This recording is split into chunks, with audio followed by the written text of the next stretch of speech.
Culturally, I think it's been a very, very rich experience. Within the boundaries of Harvard Business School, it's literally like meeting the world every day because we have students from so many other countries, from Asia, Africa, Russia. So you get to interact with people from diverse cultures and backgrounds. Well, I think the central goal of teaching is to help your students along the path of life, to help them along to be successful, to be the best they can be. So that means keeping your eye on several kind of points of triangulation. One is what's happening in the world. How is the world changing? What's the world your students are going to step into? Another is what's happening in the world of knowledge. What do we know? What are we learning? What is research telling us? A third is what's happening in your students' lives. Where are they? What do they already know? What do they need to know? Where's their personal development?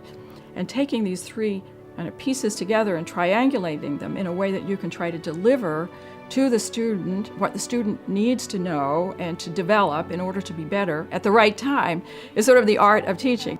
I would also emphasize that I put a strong, very high value myself on the role of challenging questions that will challenge students not only about what they know or they don't know, but will challenge their deepest assumptions about the role they're going to occupy.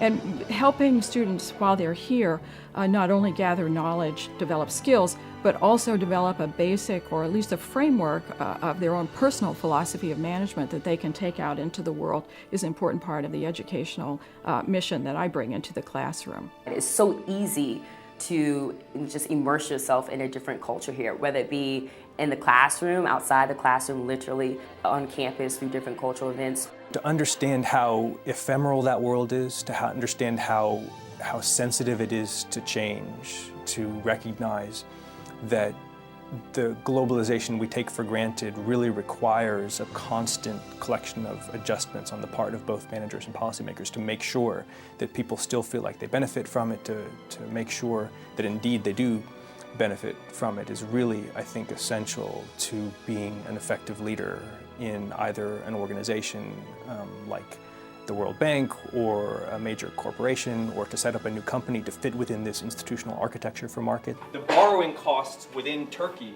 are... What we do here is we teach people the ability to see the whole, to see how the world hangs together, to see how the economy hangs together, how firms relate to other firms, but also to government, to society, to the institutions of capitalism, to cross-border flows of goods and people and services and capital, to really how things hang together in a very big picture sense.